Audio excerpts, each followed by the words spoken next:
जैसे जैसे वैज्ञानिक हमारे अंतरिक्ष को खगोल रहे हैं और उसको समझने का प्रयास कर रहे हैं, वैसे वैसे वो हर बार रोमांचित होते हैं। और उनमें से एक रोमांच का विषय है वाइट होल्स। जी हाँ, वाइट होल्स। आज के इस एपिसोड में हम वाइट होल से जुड़ी कुछ रोमांचक और रहस्यमय बातें जानेंगे, कुछ उदाहरण और थॉट एक्सपेरिमेंटों के जरिए। अंतरिक्ष, समय और खुद ये जीवन, जानिए ब्रह्मांड के राज। फिजिक्स टीवी इंडिया के साथ।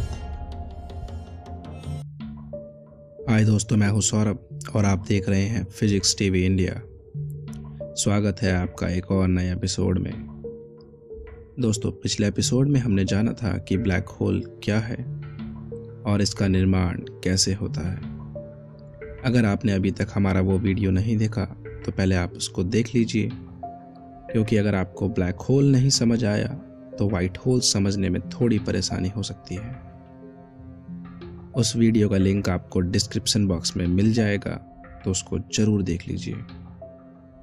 आइए दोस्तों, वाइट होल्स समझने से पहले एक बार प्रकृति के कुछ बुनियादी नियमों के बारे में जान लेते हैं कि प्रकृति कैसे काम करती है। जैसे आपने मेरी हर वीडियो में देखा होगा कि मैं सामान्य सापेक्षता यानी जनरल रिलेटिविटी की बात करता हूं। दरअसल मैं आपको बता दूं कि इसका बुनियादी सिद्धांत है कि हर एक वस्तु जो प्रकृति में मौजूद है वो हमेशा जोड़े में मौजूद होगी। जैसे दिन है तो रात है, अंधेरा है तो प्रकाश है, सर्दी है तो गर्मी है। दोस्तों, आप देख रहे होंगे इन बताए हुए उदाहरण में हर एक जोड़े में मौजूद है। सोचिए कि क्या एक दूसरे के बिना इनका कोई वजूद है? जी नहीं, इनका एक दूसरे के बिना कोई वजूद ही नहीं है, क्योंकि अगर अंधेरा ही नहीं होगा तो प्रकाश कहां से होगा। मतलब कि हर एक चीज आपस में रिलेटिव है। इसी तरह हम कहेंगे कि अगर ब्लैक होल्स हैं तो शायद वाइट होल्स भी हों।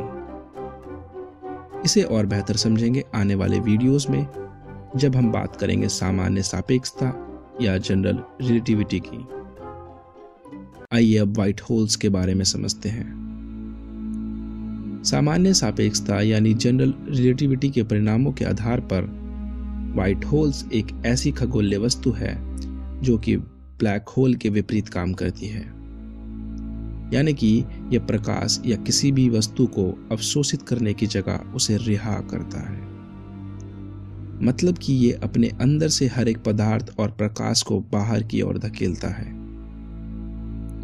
परंतु दोस्तों, सेकंड लॉ ऑफ थर्मोडायनेमिक्स के नियमों के अनुसार वाइट होल्स संभव नहीं है, क्योंकि यह इसके नियमों को तोड़ता है।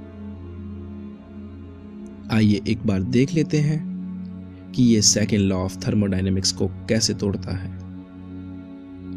अगर आसान सी भाषा में कहा जाए तो सेकंड लॉ ऑफ थर्मोडायनेमिक्स कहता है कि ब्रह्मांड में एंट्रोपी या तो बढ़ेगी या कांस्टेंट रहेगी, लेकिन कभी घटेगी नहीं। परंतु वाइट होल्स एंट्रोपी को घटाते हैं। दोस्तों, आप सोच रहे होंगे कि एंट्रोपी क्या है, तो मैं आपको बता दूं कि एंट्रोपी मतलब डिसऑर्डर। यानी कि अगर किसी भी प्रक्रिया में डिसऑर्डरनेस बढ़ता है तो उस सिस्टम का एंट्रोपी भी बढ़ेगा। परंतु सेकंड लॉ ऑफ थर्मोडायनेमिक्स के हिसाब से एंट्रोपी या डिसऑर्डर कभी घटेगा नहीं। आइए इसको और बेहतर तरीके से समझते हैं एक उदाहरण के जरिए। मान लीजिए कि आपके पास एक पेज का बंडल है और आप उसे कैंची से काट काट कर छोटे टुकड़े में तब्दील कर देते हैं। तो आप देख रहे होंगे कि आपने डिसऑर्डरनेस को काफी बढ़ा दिया है। यानी कि पेज का बंडल अब काफी ज्यादा कॉम्प्लेक्स हो चुका है। तो सेकंड लॉ ऑफ थर्मोडायनेमिक्स के हिसाब से इसकी एंट्रोपी बढ़ जाएगी। इसलिए ऐसा होना संभव है, क्योंकि यह सेकंड लॉ ऑफ थर्मोडायनेमिक्स के सिद्धांत को नहीं तोड़ता। अब दोस्तों सोचिए कि इस काफी कॉम्प्लेक्स पेज के टुकड़ों को बिल्कुल वैसा बना पाना क्या संभव है? जी नहीं, ऐसा करना संभव नहीं है, क्योंकि इस प्रक्रिया में डिसऑर्डरनेस घट जाएगी और हम सेकंड लॉ ऑफ थर्मोडायनेमिक्स के सिद्धांत को तोड़ रहे होंगे। तो ऐसा हो पाना संभव नहीं होगा। दोस्तों, व्हाइट होल्स भी इस तरह एंट्रोपी को डिक्रीज यानी घटाते हैं। तो इसलिए सेकंड लॉ ऑफ थर्मोडायनेमिक्स के हिसाब से व्हाइट होल्स का होना संभव नहीं है। लेकिन 14 जून 2006 को नासा के GRB 060614 स्विफ्ट सैटेलाइट ने हमारे अंतरिक्ष में एक गामा रे बर्स्ट को देखा, जिसमें 102 सेकंड के लिए व्हाइट होल्स का निर्माण हुआ।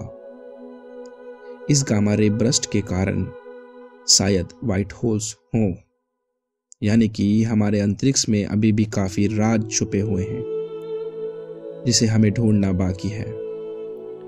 दोस्तों, ये कुछ उदाहरण और थॉट एक्सपेरिमेंट थे जिसके आधार पे हमने जाना कि व्हाइट होल्स क्या हैं।